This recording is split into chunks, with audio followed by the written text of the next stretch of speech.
Good morning বন্ধুরা, আজকে আমরা খাবো এই বাড়িতে ভাজা হয়েছে আলু, পটল আর লঙ্কা এটা দিয়ে মুড়ি মাখিয়েছি। মুড়ি দিয়ে খাবো আজকে জলখাবারে।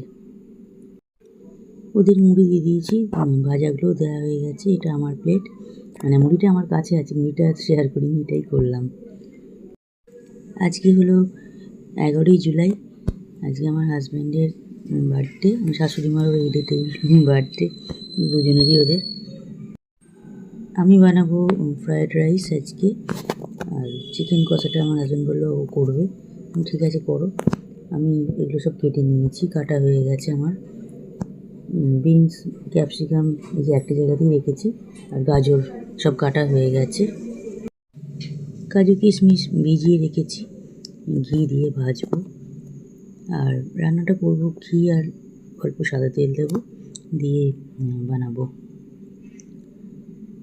সমস্ত কাটাকুটি কমপ্লিট করে নিয়েছি, এবারে রান্নাতে চলে যাই। ভাতটা আগে বসাবো। দেখো ভাতটা বসিয়ে দিয়েছি, ভাতটা মোটামুটি হয়েই এসেছে। এই গ্যাসেতে এটাতে গাজরগুলো ভাজতে দিয়েছি।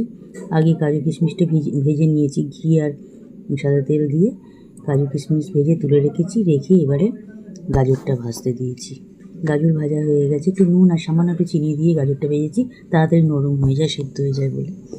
গাজর ভাজা হয়ে গেছে, আর এখানেতে ব্ল্যাক পেপার আর ফ্রায়েড রাইসের একটা মশলা নিয়েছি, এটা দেব। এবারে বিনস আর ক্যাপসিকামটা একসঙ্গে ভাজতে দিয়ে দিয়েছি, ভাজাটা হচ্ছে। আর যেহেতু ঘি আর সাদা তেল দিয়ে ভাজাগুলো করেছি, খুব সুন্দর গন্ধ যাচ্ছে। এবারে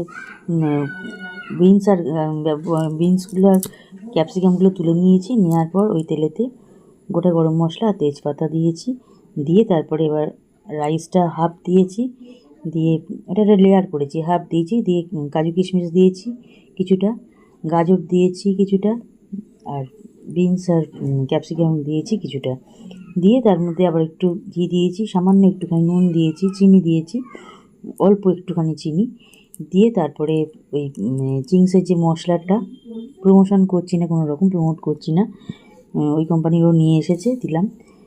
ওই মশলাটা কিছুটা দিলাম, দেওয়ার পর আবার ভাত দিয়েছি, সেকেন্ড লেয়ার যেটা করেছি, ফাইনাল লেয়ার, আবার ভাত দিয়েছি, বাদ বাকি সব দিয়ে দিয়েছি। গাজর, বিনস, ক্যাপসিকাম সমস্ত ভাজাগুলো লাস্ট দিয়ে দিলাম, কাজু কিশমিশ আর নুন, একটু চিনি, ঘি সমস্ত কিছু দিয়ে একদম ওটাকে একটু অল্প একটুখানি দমে বসালাম। গ্যাসটা ফ্লেমটা কমিয়ে দিই, যেহেতু ভাত আমার রেডি, ওগুলো সবই রেডি ভাজাগুলো, ওই জন্য অল্প করে দমে বসালাম, রেডি হয়ে গেছে আমার ফ্রায়েড রাইসটা। এবার চিকেনটা হচ্ছে, আমার হাজব্যান্ড বানাচ্ছে, যে বার্থডে বয় সেই বানাবার ইচ্ছে, ওই জন্য বানাচ্ছে, সেটা একটু শেয়ার করছি। দেখো বানানো হয়ে গেছে ওর। চিকেনটা খুব সুন্দর খেতে হয়েছে, যেমন করে মানে চিকেন কষা হয় করেছে, উপর থেকে কসুরি মেথি দিয়েছে, ওই জন্য ফ্লেভারটা একটু ভালো এসছে। আরও ওদের বার্থডেতে একটা রান্না আমি করি, একটা রান্না ও করে, আর রাত্রিবেলা যা করা আছে তো দুদিন ভালোভাবেই হয়ে যায়, কিন্তু রাত্রিবেলা আমরা এটা খাইনি, রাত্রিবেলার জন্য আমি ওটা ট্রিটটা দিই, রাত্রিবেলাটা আলাদা। তবে চা বসিয়ে দিয়েছিলাম, বেলার চা হয়ে গেছে। দেখো 3 কাপ চা নিয়ে নিয়েছি, এখন চা খাবো। ওদের চান হয়ে গেছে, ওরা চা এখন খাবে, আর আমি খেয়ে নিই, তারপরে চাটা খাই, খেয়ে চান করতে যাব। বা এখনও ওদের চলছে বার্থডে ব্লগটা, আজকে খুব ছোট করেই দিচ্ছি, মানে যেটুকু করতে পেরেছি সেটুকু দেখাচ্ছি।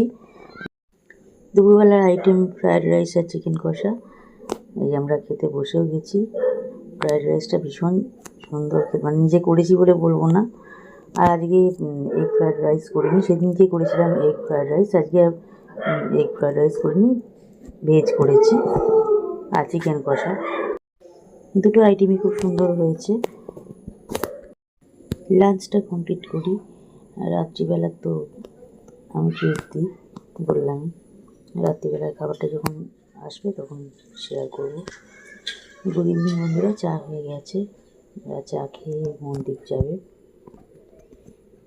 আমাদের প্রত্যেকের জন্মদিনেই মন্দিরেতে বাবার কাছে ভোগ দেওয়া হয়, ভোগ বলতে মিষ্টি ভোগ দেওয়া হয়, আর ওখানে মন্দির থেকে শুভেচ্ছা জন্য শুভেচ্ছা জানাবার জন্য এই ফুলের একটা করে ছোট তোড়া দেয়। এটা খুব ভালো লাগে। এটা নিয়ে আমি একটা শর্টসও করেছি, তোমরা দেখে নিও। খুব সুন্দর এই ফুলটা। ফুল দেখেই শেষ করলাম ভিডিওটা। কেমন লাগলো অতি অবশ্যই জানিও। পাশে থাকার জন্য তোমাদের ধন্যবাদ।